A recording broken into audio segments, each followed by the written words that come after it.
Hello, my name is Gábor Tamásti, and I'm a doctoral student at Eötvös Loránd University.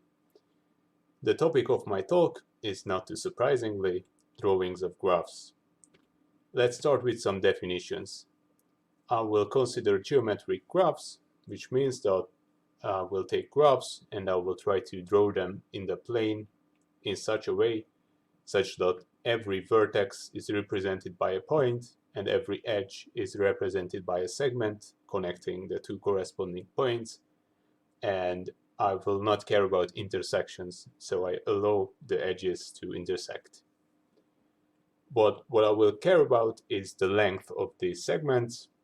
So, for example, one of the well-known examples of these graphs are the unit distance graphs, when we want to draw our graphs in the plane in such a way that the representing segments have unit length. There are two very famous problems in this area. The first one is the Hadwiger-Nelson problem. It asks to determine the chromatic number of these graphs. The best known lower and upper bounds are 5 and 7. So there are unit distance graphs that require 5 colors. This is a quite recent result of de Grey, and 7 colors are always enough. And the other very famous problem is, of course, Erdős's unit distance problem, which asks to determine the maximum number of edges that can appear in a unit distance graph on n vertices. We will consider a close relative of these graphs, the odd distance graphs. The definition is very similar. We want to draw our graphs in the plane in such a way that the segments representing the edges have odd integer length. And again, we don't care about intersections. We only want that the segments have odd integer length. This family of graphs is, of course, contains all unit distance graphs, but there are graphs that are odd distance graphs, but not unit distance graphs. For example, this graph can be drawn with odd distances, as shown here, but it cannot be drawn with unit distances.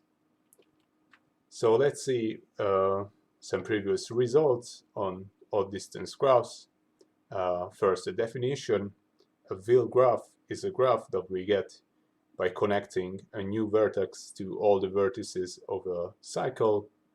For example, this is the wheel graph V5, and from a result of Pachmayr, we know that KNN, the tripartite complete graph, is an odd distance graph, which means all 3 colorable graphs are odd distance graphs, and this in particular implies that all wheel graphs that have evenly many vertices in the cycle are odd distance graphs.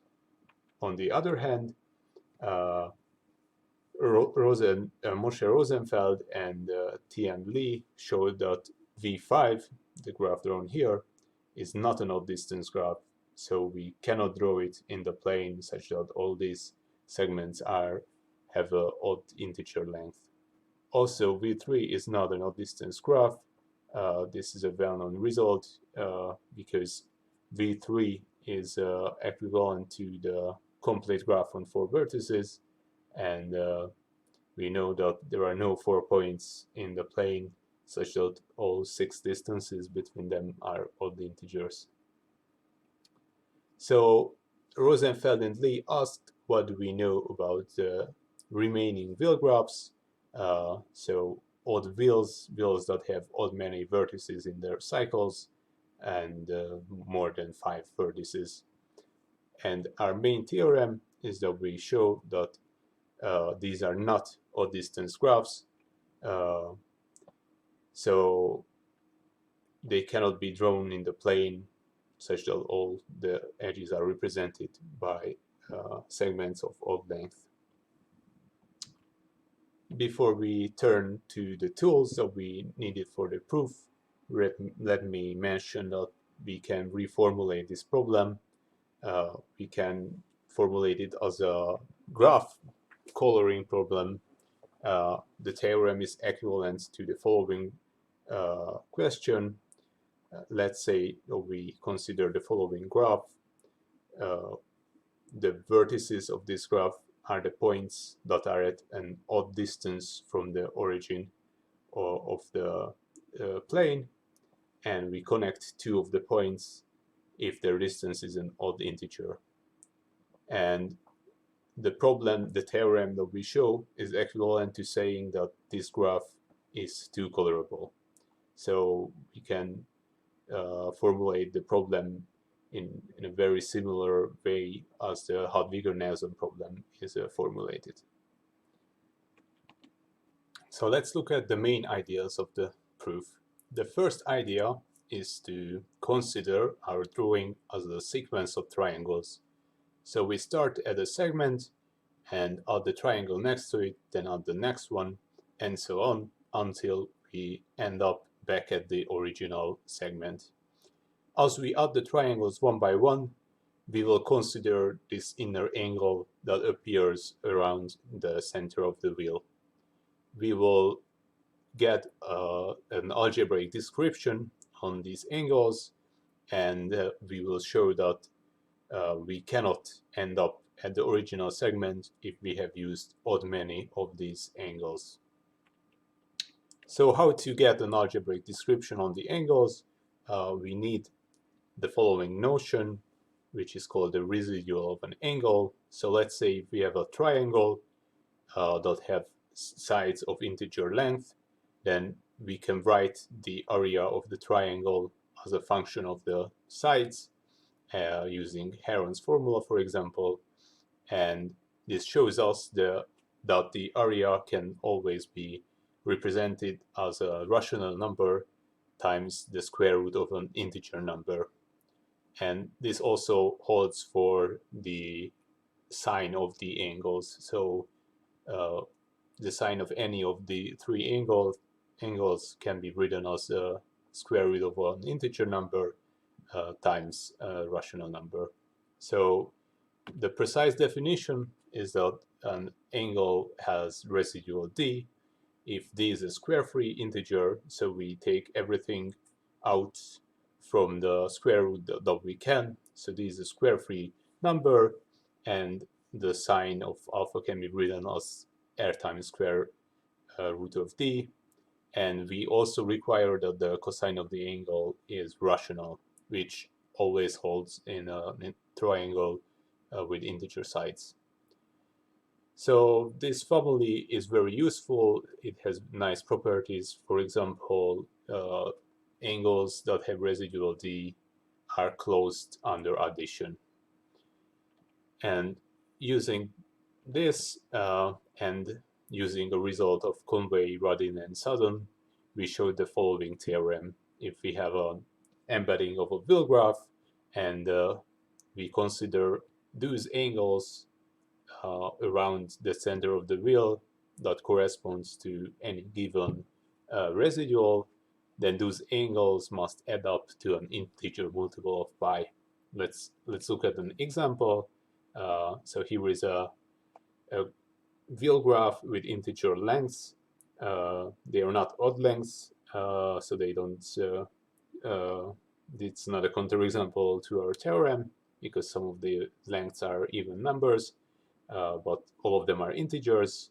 And on the right side, I have drawn the residuals of the angles, and as we can see, the two angles that corresponds to residual 2 add up to pi, and also the three angles that corresponds to residual 7 also add up to pi.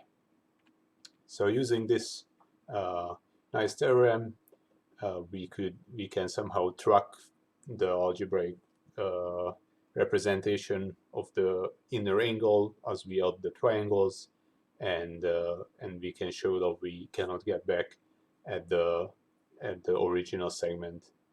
There is one more idea we need. So actually, only looking at the angles, we cannot get a contradiction, because we have this example. For example, here we have 5 triangles, each have all the sides, and the inner angles add up to 2 pi. But as we can see, the last segment doesn't fit to the first one. So again, this is not a counterexample, but it shows that we have to also consider the length of the edges. It's not enough to look at the inner angles to get a contradiction. But if we do consider them, we get some extra information, and using that we can show our theorem. Finally, let me mention a couple of nice open questions from this area. The first one is an obvious question. Are there triangle-free graphs that are not odd-distance graphs? The only graphs that we know not to be odd-distance graphs are the ones that contain an odd wheel, and these contain many triangles. So is there any graph that is triangle-free and we cannot draw it with odd distances? Another direction that can be considered are planar graphs, where we don't allow intersections, which graphs can be drawn in a planar way, such that the length of the edges are odd integers.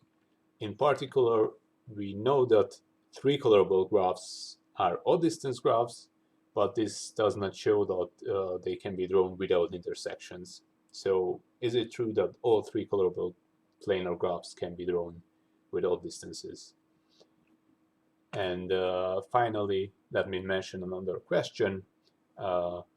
Consider the following graph. We take a circle in the plane. We connect any 2 of the points of the circle.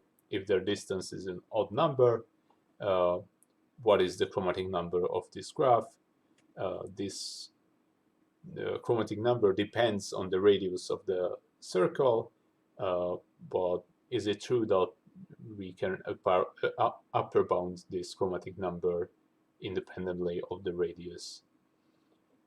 And to finish, let me quickly recap why I think it's worth reading this paper. We show that odd wheels are not odd distance graphs, which I think is an interesting question on its own. We also show that the residual of angles is a useful tool that can be applied to nice questions. And we also show that some of the coloring problems in this area can be solved by explicitly giving a coloring based on the algebraic description of the points. And I think it's a very good idea. I think we have a chance to apply it to other coloring problems and get some nice new results. Thank you for listening.